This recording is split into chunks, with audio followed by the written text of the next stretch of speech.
So today we are going to learn probability. So this is the synopsis part of it. So basically what probability means is chance. The simple meaning of probability, and the basic formula for probability is probability of an event A is equal to number of outcomes of event A upon number of outcomes possible. Now let us discuss about each of it individually. So P of A is a function, probability function of A, as simple as that. N of S is total outcomes. So maybe there are many events, and out of which say 20 are possible. N of A is suppose one of those events or one of those 20 events, and say N of A, say it's around 5 events.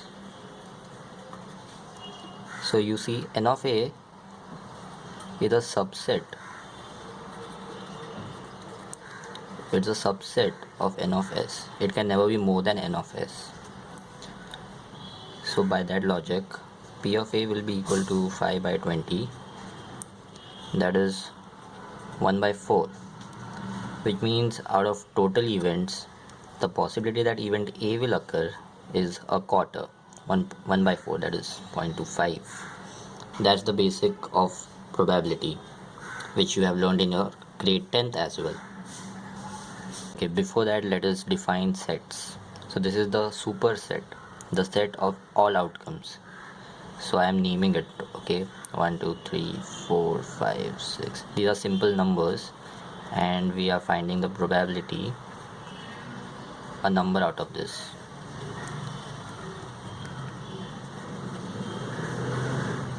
Okay, now the first kind of event is mutually exclusive. Now the word exclusive means different. So I will be having two subsets, say 1 2 3. Now if A and B have to be mutually exclusive, then they should have different elements. So they can have say 5 6 8. It should be different. Not a single element should be same or common between the two. So that is first type of event. Second type of event is exhaustive events.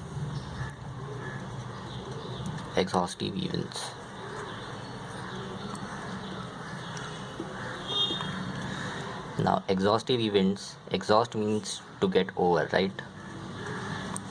So exhaustive events are those events which will have all of these elements.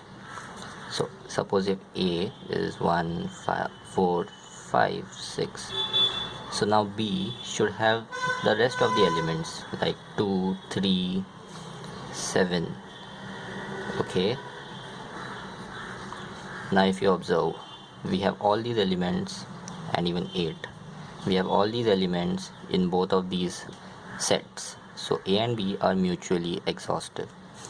Now in exhaustive sets, you can repeat the elements. So even this can have 1, even this can have 4, but when you add them, when you take union of A and B, it should give you subset, it should give you the superset S. Then next is complementary events. Now complementary is the same as exhaustive. The difference is you can't have common elements. So if A is 1 2 3, then B has to be the rest, like in exhaustive. B has to be 4 5 6 7 8, but B can't have elements of A and A can't have elements of B. So A union B has to be S, but A intersection B should be a null set. Let's talk about some common examples that are used in your sums, some basic ones to begin with. And of course, the first one that comes to our mind is toss or coin problems. Now we know that a coin has a head and a tail. Now let us discuss this event. Now let us say that first we are tossing one coin, only one coin. So now the probability that it will be either heads or it will be tails. Okay, so if I had to write this in sets, so the complete superset containing all events would be h comma t. Now suppose my event is a, which says I should get a head, so n of a will be 1 because the outcome heads occurs only once. So probability that it will be a head will be n of a upon n of s 1 by 2. N of a is 1 and the complete n of s, the complete set, is 2, a simple one to begin with. Then second comes that we toss 2 coins. Now in this case, the superset S containing all events will be heads heads.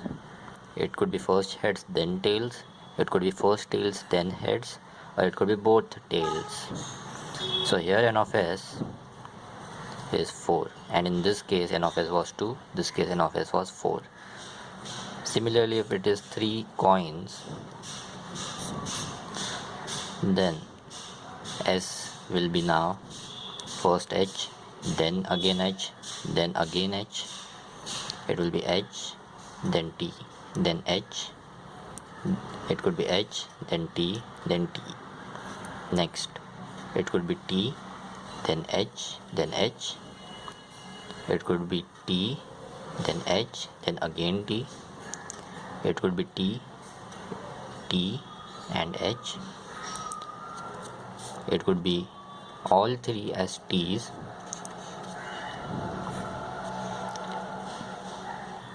Or it could be the last outcome remaining was HHT. So total 8 outcomes, as you can see. So now observe, I made a table. Number of tosses or number of coins.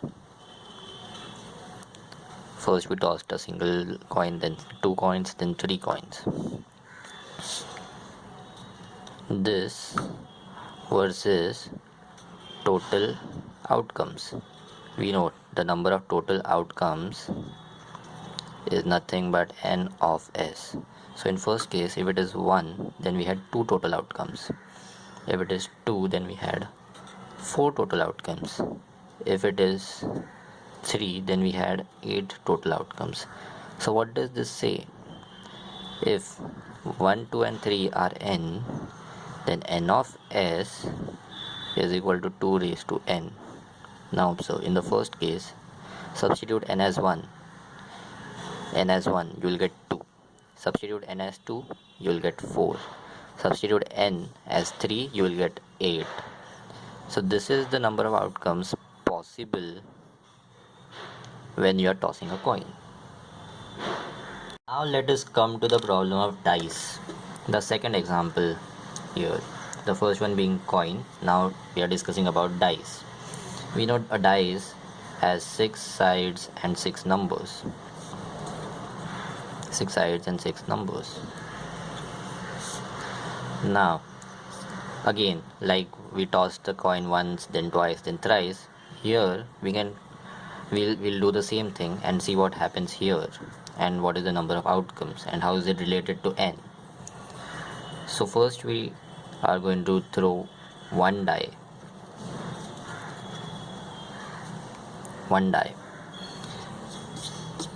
When we throw one die, the number of outcomes is of course 6 because it will be either of the numbers. So that is our set. So n of s in this case was 6. When we throw 2 dice, we'll have 36 outcomes. It will be 1, 1, 1 comma 2 up to 1 comma 6. It will be 2 comma 1, 3 comma 1, so on for 6 comma 1, and here it will be 6 comma 6. So you can observe that this will be like a matrix of 6 cross 6, which means 36 elements. Similarly, if you do it for 3, it will be 216, because then it will be 6 into 6 into 6 matrix. We can visualize that. Okay, so again, the relation here will now be 6 raised to n, where n is number of times we threw the dice, or number of dice that we use.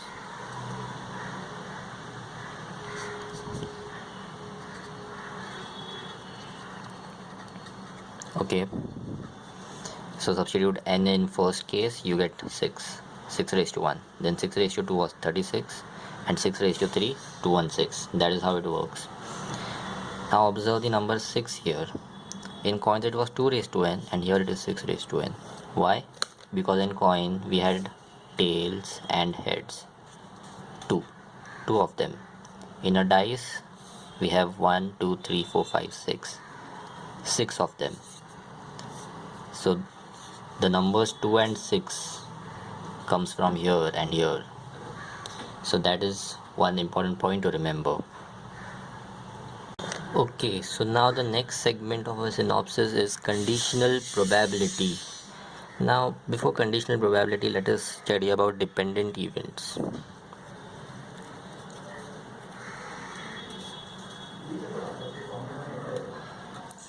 Dependent events. Now, I will again define a few events as an example so that it becomes easier to understand. So S is again the event of picking up numbers, and let's say total numbers that can picked up is from 1 to 8.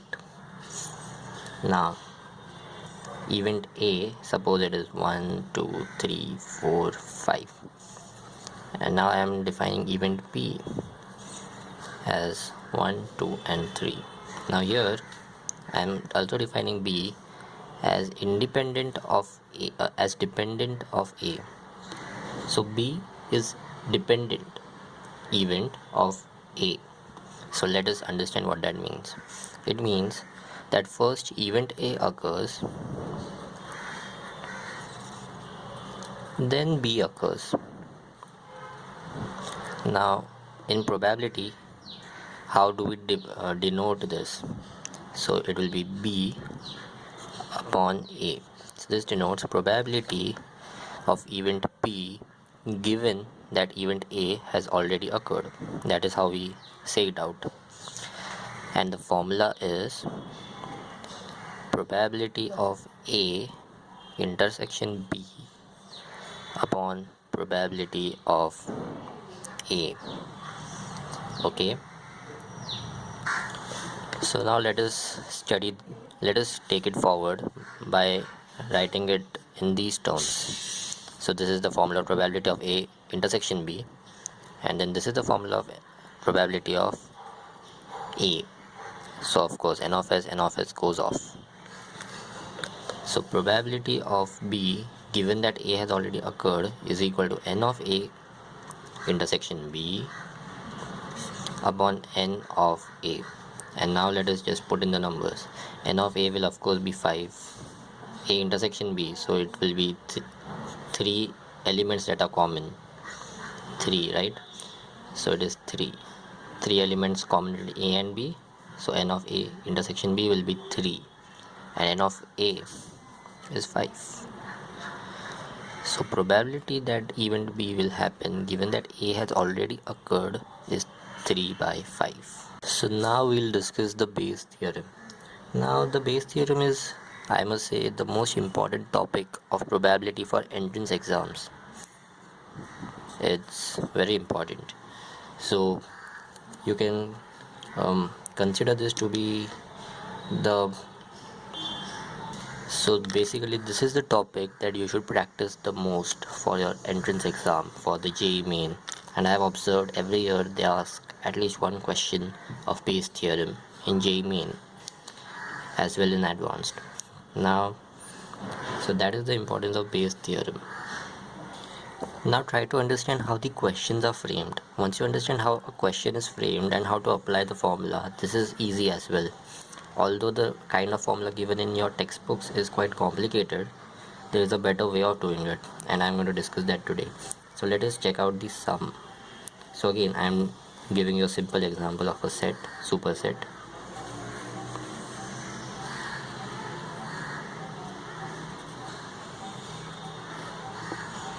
Okay, so this is the big set. Now I'm telling you that this has three branches of events A, B and C, and now I'm defining these events as well. So event A is 1, 2, 3, event B is 4, 5, event C is 6, 7, 8. So basically these are exhaustive events if you observe, because these contain all events in the superset. Now I am defining two more events, E and F, where E is the event of an even number being picked up and F is the event of an odd number being picked up. I hope this much is clear. So now A has some even numbers and some odd numbers. F is for odd. E and F again, and even C has even and odd numbers. So this is the structure of the problem. So you can see, we can say that E is a dependent event of A, F is a dependent event of A, and so on. So that is important to understand the structure of the events. Now understand the type of question that they will ask you, and that is how you understand or detect that this is a Bayes theorem problem. So they will ask you, given that even number is picked up out of all this setup, given that even number is picked up,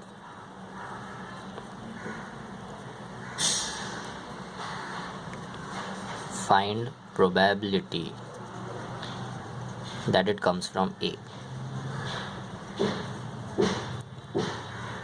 or it belongs to A. You might have seen such problems, and mostly in JEE main paper they ask you questions about a green ball, red ball, the sack of these balls, and then so it's observed that such kind of questions do come, especially in this format. So now what they are basically asking us is probability of event A occurring given that E has already occurred, right?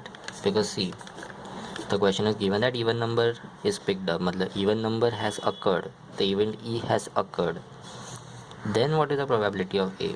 So probability of A given that E has occurred. So the basic formula is, now this formula may be different than your textbooks because your textbook has a much more complicated formula, but I would suggest follow this formula, and it says probability of E given that A has occurred, the opposite of this, into probability of A upon total probability of E. This is the basic formula. So now let us find out each one by one. So now tell me, what is the probability of A? Probability of A will be 3 out of 8. So 3 by 8. Now the question doesn't ask, but let us just for practice determine B and C as well. B will be 2 by 8 and C will be again 3 out of 8. I hope this much is clear. Then probability of E such that A has already occurred, because see what is asked here in the formula, it is E such that A has occurred. What we are finding is A such that E has occurred. Formula has E such that A has occurred. So E such that A has occurred will be how many even numbers? 1 out of 3. So this will be 1 by 3. Probability of E such that A has occurred. f will be 2 by 3, and then this will be half, 1 odd out of 2, again half, then e will be, here it will be 2 by 3, and here f will be 1 by 3. I hope this is clear. If not, then pause the video and try to understand the probabilities that I have determined. So now let's move forward with the formula. Let us simply now substitute in the formula. So it will be p of e slash a 1 by 3. Probability of a was 3 by 8, and probability of e was the event of even numbers, so we have half even and half odd. Okay, which means probability of e will be half even, half odd. As I had said earlier, this is total probability of e. Okay, so now let us simply evaluate. Now it's quite easy. 3 by 24. So if even number is picked up, the probability that it belongs to a is 3 by 48, and this is Bayes' theorem. Please go through this again, the Bayes' theorem part, and solve as many problems as you can from this segment of probability. It's very important.